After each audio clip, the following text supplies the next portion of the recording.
Iya, selamat malam semuanya. Hari ini happy banget Ima karena ini double kill lagi. Ima bareng Dokter Desti dan juga Dokter Sri malam ini bakal ngobrol bareng Happy Moms di rumah mengenai pertolongan pertama ketika anak muntah dan diare. Tapi sebelum Ima ngobrol-ngobrol bareng Dokter Desti dan juga Dokter Sri, Ima mau mengucapkan terima kasih tentunya kepada sponsor tunggal kita itu dari Asfar_Golden, iya, yang udah Iya, mensupport semua yang selalu dan juga support setiap episode ya. ya, benar banget dokter yang akan memberikan hadiah menarik tentunya untuk 3 penanya terbaik gitu. Nah, kalau misalnya kita udah biasa nih ngobrol sama dokter Desti, udah tahu banget dokter Desti itu super sibuk dan banyak banget Udah juga kegiatannya sih. padat. So sibuk aja. So sibuk aja ya dokter. Malam ini beda nih. Hari ini kita ngobrol bareng salah satu dokter spesialis anak yang gak kalah hits dan terkenal di Kota Palembang. Langsung aja bareng dokter Sri Kesuma spesialis anak. Nah, dokter boleh kenalan dulu nih. Dokter Sri sekarang kesibukannya apa? Sekarang aktifnya di RSMH juga bareng Dokter Hah? Desti. Iya, Oke. kan Kalau Dokter Desti ruangannya sebelahan ahlinya sebenarnya tepatnya. tetanggaan. Tetangga. Kalau Dokter Desti divisinya area, bagian yang gawat darurat anak. Kalau saya kebetulan lagi di gastroenterohepatologi anak. Gastro itu yang ngurusin masalah saluran cerna lah kurang lebih gitu. Oh, jadi tepat banget ya dokter kalau ngobrol malam ini mengenai diare dan juga muntah bareng dokter Sri. Jadi beberapa bulan terakhir ini juga saya merasa lebih banyak tuh pasien yang mengalami muntah-muntah, diare, ya begitu ya dokter Somaya, mungkin sama ya yang dialami, mungkin lagi musimnya gitu. Mam juga kadang-kadang bilang ini lagi musim ya dok, jadi bukan musim buah-buahan aja atau musim hujan, musim panas, tapi penyakit juga ada musimnya. Nah sekarang mengenai muntah dan diare pasti banyak mams juga yang ingin tahu ya Imaya, kenapa sih bisa terjadi muntah atau diare, terus kira-kira apa yang bisa dilakukan. Nah, di sini kita mau sedikit kupas dengan ahlinya. Nah, langsung aja nih dokter. Ima mau tanya nih, muntah itu sebenarnya apa sih dok? Definisi muntah itu seperti apa? Oke, kalau ditanya mungkin ibu-ibu atau mam semua udah ngerti lah ya muntah itu apa ya, karena mungkin kalau yang punya anak pasti kayak rata-rata udah pernah ngalamin anaknya muntah ya. Tapi kalau per definisi muntah itu apa sih ya? Jadi muntah itu proses di mana kita ngeluarin isi lambung melalui mulut. Tapi ada kata-kata berikutnya, secara ekspulsif ya. Kenapa ekspulsif? Jadi kalau ekspulsif itu berarti ada usaha tuh, ada usaha gitu. Nah itu muntah kalau yang seperti itu ya. Karena ada beberapa kondisi yang juga isi lambung kita keluar, tapi itu bukan muntah. Nah apa misalnya itu? apa? Pada bayi tuh, pada bayi yang baru lahir kan sering itu gumo, dia nggak punya usaha kan. Kalau bayi gumo nggak pernah nggak pernah kan ya. Nah jadi dia melebar saja gitu keluar. Jadi beda antara muntah sama gumo. Jadi kalau muntah ada usaha aktif buat mengeluarkan ya gitu. Kurang lebih seperti itu. Nah, Happy Moms di rumah mungkin clear ya penjelasan dari dokter Soma tadi. Langsung aja dokter, Ima tanya juga, kira-kira apa sih yang bisa menyebabkan muntah itu sendiri? Oke, kalau ditanya penyebab muntah itu apa? Kan muntah itu kalau ibu-ibu suka mengesankan muntah pasti problemnya dari saluran cerna ya. Padahal kalau muntah itu sendiri cuma gejala dari penyakit.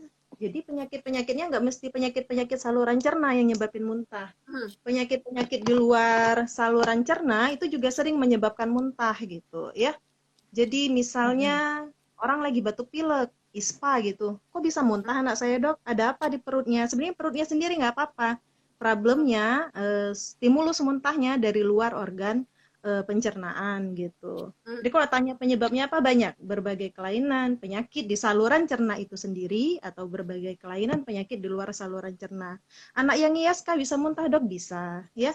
Kemudian anak-anak infeksi apa, kalau di kedokteran kita bilang meningitis, infeksi selaput otak dengan peningkatan tekanan di dalam otaknya itu bisa muntah, bisa. Anak-anak punya problem psikologi seperti orang dewasa juga bisa muntah. Jadi muntah itu cuma gejala penyakit, tapi penyebabnya ya bisa beragam, banyak macamnya. Betul. Kalau misalnya yang di luar saluran cerna, kira-kira kan tadi infeksi di tempat-tempat lain gitu ya, kenapa kok malah gejalanya muntah gitu? Mams juga sering gitu kan, kok anaknya batuk pilek malah muntah gitu, kenapa ya bisa muntah? Mungkin dokter Soma bisa nambahin sedikit. Jadi muntah itu dia punya pusatnya, punya pusat di otak kita. Namanya di batang otak tuh ada pusat muntah, ya. Jadi pusat muntah ini bisa dirangsang oleh berbagai stimulus yang sudah kita bicarakan tadi, berbagai rangsangan. Rangsangan dari tadi faringitis, lagi batuk pilek, ya, dari infeksi saluran kemih. Rangsangannya disampaikan ke sini, organ pelaksananya ya organ saluran cerna gitu.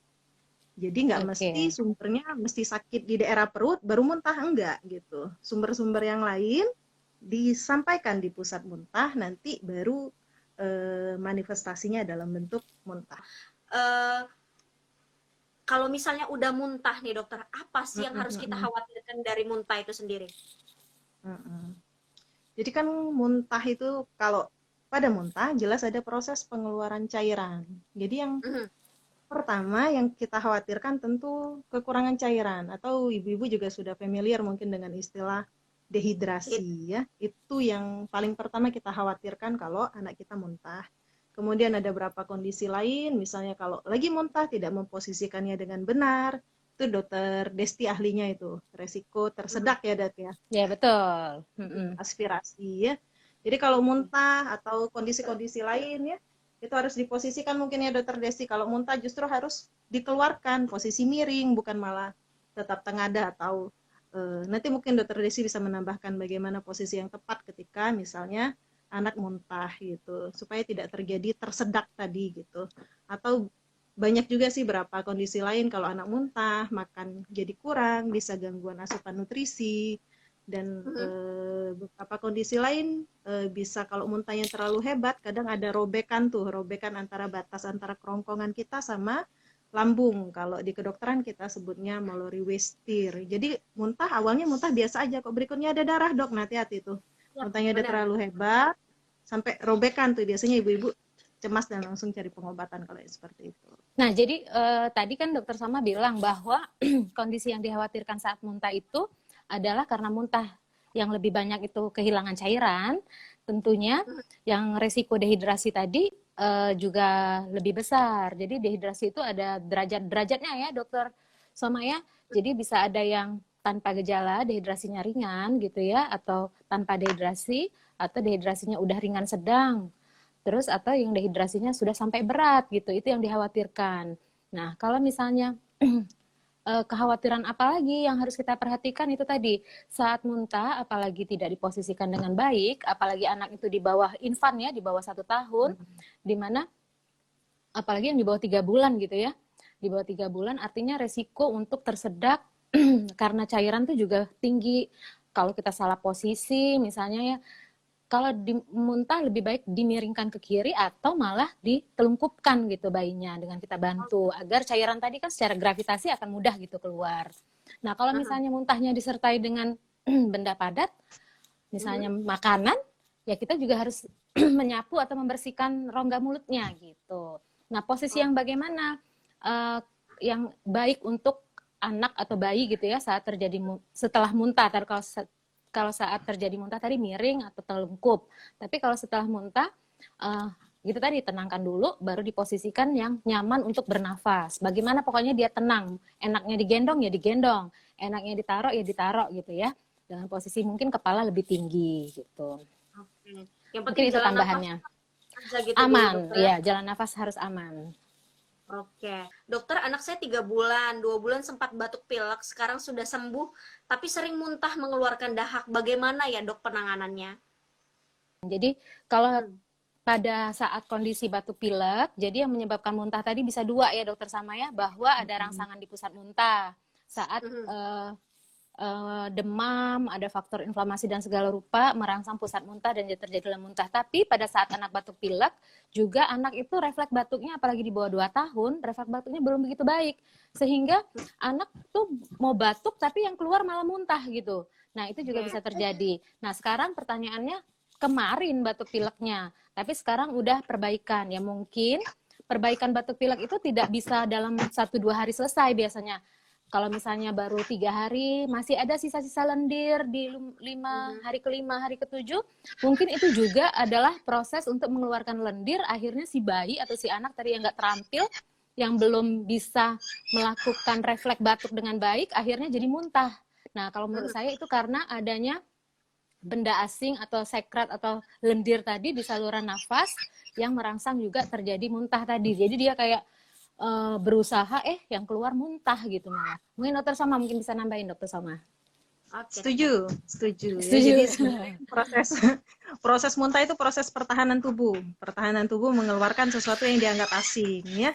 Jadi konsepnya sih mirip. Cuman tadi ya harus dipastikan kalau dia yang dikeluarkan dahak, kan tadi sudah kita bicarakan di depan.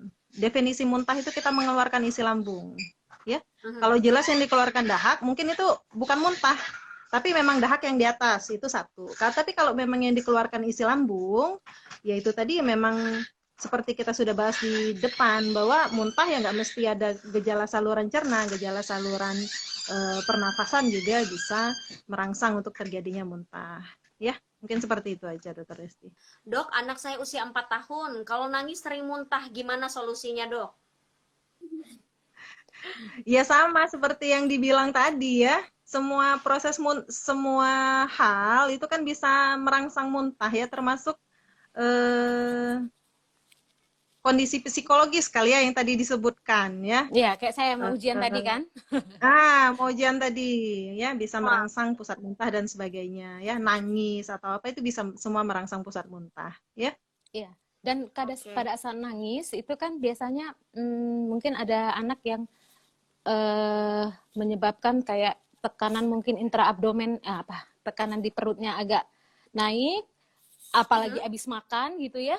Apalagi disertai mungkin gerakan-gerakan yang seperti ngamuk gitu kan, akhirnya ya muntah bisa aja. Jadi solusinya kalau menurut saya, satu, tenangkan, cari penyebab kenapa dia menangis ya, peluk, diajak ngomong kenapa gitu ya. Ya mudah-mudahan kalau kayak gitu sih sebenarnya treatmentnya psikologis juga ya Dokter Samaya, bahwa si adik ditenangkan gitu. Dia tenangkan. Nah, mungkin secara umum dulu kali ya Ima ya. Nah, ini kan karena anak saya ini umur sekian gitu. Pertanyaan berikutnya mungkin Dokter Sama aja yang jawab ya. Jadi dari poin penting dari live hari ini, bagaimana sih apa yang dilakukan moms di rumah untuk mengatasi kalau sudah terjadi muntah gitu? Terapi awal apa gitu ya, tata laksana awal apa di rumah yang bisa dikerjakan kalau saat muntah? Karena berikutnya saya lihat pertanyaannya udah mulai ke terapi gitu ya. Dietnya gimana, susunya apa, teh pahit gimana gitu ya. Nanti kita baca lagi. Oke. Jadi kalau menghadapi anak muntah di rumah, apa yang bisa ibu-ibu lakukan ya? Yang pertama mungkin kalau ketemu anak muntah, pertama ciptakan suasana nyaman itu dulu. Ya, ciptakan suasana nyaman, pakaiin baju yang nyaman, ya, lingkungan yang mungkin adem gitu ya. Anak kita tidurkan, mungkin agak diistirahatkan. Kalau sedang demam bisa kita bantu dengan pemberian obat penurun panas, ya. Kemudian apalagi Dok, kalau lagi muntah gini, biasanya kita harus menghindari makanan padat, itu yang pertama. Jadi gimana Dok makannya? Biasanya kan tuh susah tuh, muntah nggak mau makan Dok, cara ngasih makannya gimana gitu ya. Jadi kalau banyak anak banget itu bukan berarti kalau anak kita muntah terus makannya di stop, tapi kita tetap harus memberikan makan, tinggal bagaimana jenis makanan yang kita pilih dan bagaimana cara kita memberikan makan tadi ya. Makanannya seperti apa? Kalau 6 jam pertama masih muntah, cari makanan yang gampang dicerna. Ya, gampang dicerna, gampang diterima. Biasanya makanan cair dan manis gitu.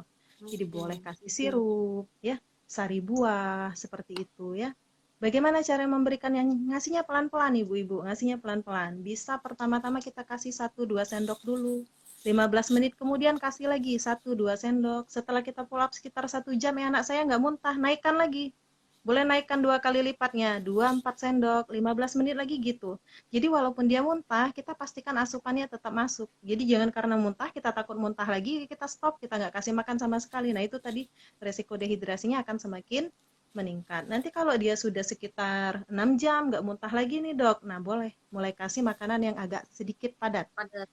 Bisa roti misalnya ya, bisa kentang, bisa pisang, boleh mulai seperti itu. Nanti biasanya sekitar kalau sudah 24 jam anak nggak muntah lagi itu udah bisa biasanya makan makanan yang seperti biasa. Nah kalau tadi misalnya Dok, saya kasih kok muntah lagi Dok, terus gimana? Kasih lebih lambat. tungguin dulu, misalnya nih baru kita kasih, muntah tungguin dulu. Kasih lebih sedikit dan lebih lambat. Kurang lebih seperti itu kalau menghadapi anak yang muntah di rumah. Iya. Oke. Mm-mm. Jadi pelan-pelan ya dokter Iya, dimasukin. pelan-pelan. Jadi Pelan-pelan. sedikit gitu ya, sedikit-sedikit. Kalau bisa lebih sering boleh. Nah, cuma kadang-kala kan kita tahu muntah itu lebih banyak cairan yang keluar ya, Dokter Somaya. Jadi kadang-kadang moms juga di rumah gitu kan, abis muntah langsung buru-buru kasih minum gitu ya. Nah, jadi pada saat abis muntah, pasti semua moms tuh khawatir tampilan si adik itu biasanya pucet gitu ya, keringat dingin gitu ya. Pas mau langsung segera dikasih minum, biasanya malah muntah lagi. Nah, jadi idealnya itu memang dokter Samanya kita biasanya suruh istirahat deh sebentar, 5-10 menit, tenang dulu, kata kayak dokter Sama tadi, tenang dulu, anaknya udah kayak anget sedikit ya, baru dikasih minum pelan-pelan. Boleh seteguk-seteguk atau sesendok-sesendok gitu, tergantung besar kecilnya anak. Kalau misalnya dia mau dipakai dot boleh ya, pakai dot pelan-pelan, jangan juga satu dot langsung duduk abis itu muntah lagi, percuma gitu. Jadi harus dikit-dikit ya, gitu. Oke, tapi Nah, nanti dokter kita selesaikan dulu. Ini pertanyaan mengenai muntah tadi. Nah, dokter kadang kan happy moms di rumah juga khawatir gitu kan, ngelihat anaknya udah muntah, terus dikasih minum tetap muntah. Nah, indikasi seperti apa dokter moms di rumah untuk membawa anaknya langsung ke rumah sakit?